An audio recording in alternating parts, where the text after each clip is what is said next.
I'm Corley May, and this is the Book of the Week. This week's book is Salt to the Sea by Ruta Sepetys. I had another book lined up originally for this week's book, and I finished this one yesterday and knew immediately that this was the one I needed to talk about. Salt to the Sea is historical fiction. It takes place in World War II, and it traces the path of four main characters from four different countries as they find each other in different circumstances during the war. I think it's really rare to find storytelling this rich, especially in the young adult genre. This author's research is astounding, and the minutia of these stories that she's put together is just really, really beautifully woven together. I did not want to put this book down once I started reading it. I'm not going to tell you much about the characters in the book because I don't want to spoil any aspect of this story, but I will tell you their names and kind of the key elements at play in each of their lives. So this book follows Joanna, Florian, Amelia, and Alfred. They're all young adults themselves.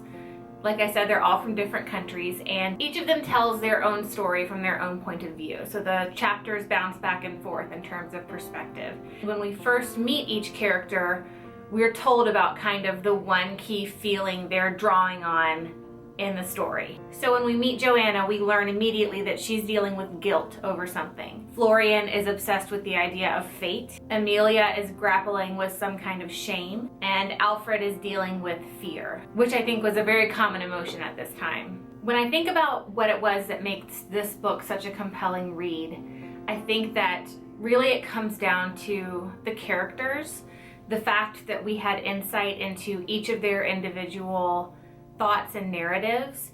We understood that they each had secret motivators at play that they weren't telling the others about. And we also got to watch and get invested in these characters before they ever met each other or found each other. That makes it immensely satisfying when they do find each other and we get to see what it's like for them to interact together.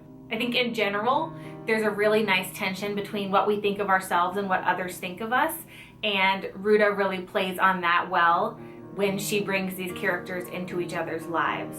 A well-researched historical fiction novel about World War II is not going to be an entirely pleasant read, and that's definitely true for this book. There are some difficult things that take place, and younger readers, it might be a little bit intense for them. But I would hate for that to put anyone off reading this book because it really is just a masterpiece. It's so, so good.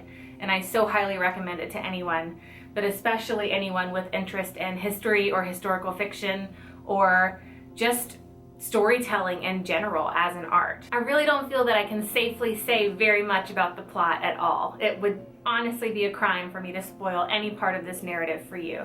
So instead, I will just leave it at this. It is a wonderful piece of historical fiction.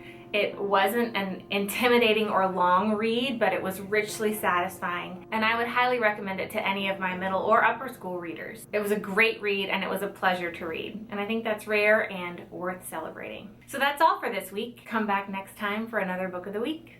Till then, bye.